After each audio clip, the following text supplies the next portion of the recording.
Hi friends, it's me, Terri, with another word of encouragement for today, Thursday, April 15th. This week we have been focusing on how to keep fear and anxiety from becoming destructive emotions in our lives, how to keep them from ruling our lives. One of the most fearful nights of my life was back when I was a young adult raising 3 sons. We have been traumatized in our own home and have been able to get to a safe place for the night.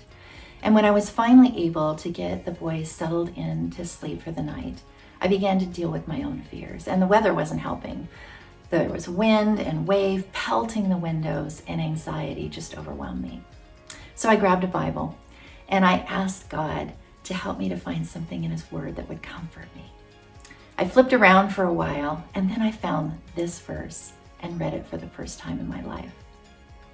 It's found in Isaiah chapter 41, verse 10, and it says this: "Do not fear, for I am with you.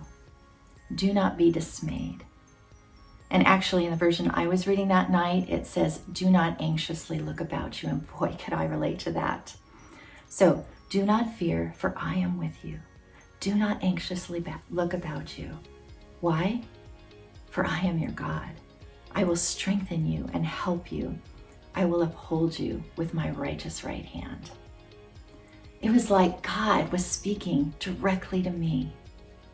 The one who was greater than any possibility that I was afraid of was with me. He would help me. He would uphold me with His righteous right hand. Now, the righteous right hand of God is often used as a metaphor for His omnipotence. And omnipotence means that He is all-powerful. His power has no boundaries.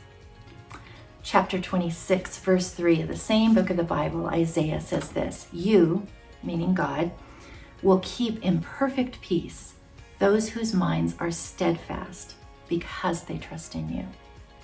Now, there's 2 really cool comparisons of positions in this verse.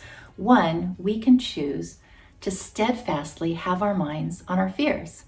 You know how that is when we rehearse over and over again that thing in our minds. Or we can choose to steadfastly have our minds on God, the one who is greater than anything or anyone that we fear. And when we choose this option, God is immovable and steadfast on His provision of peace. He will keep us in perfect peace. That night, my mind shifted from fixating on my fear to fixating on my God. I chose Him as King of my circumstances. And many times over the years, when I become fearful, I think back to that night and how His Word spoke to me so personally. And I again trust Him, and He again provides that perfect peace. What concerns you today? What are you worried about with your circumstances, with your future, with your loved ones? Will you choose to make fear your king? Or will you trust in the King of the universe? He says this to you too. So do not fear, for I am with you. Do not be dismayed, for I am your God. I will strengthen you. I will help you. I will uphold you with my righteous right hand. Have a great day, friends. We'll see you next time.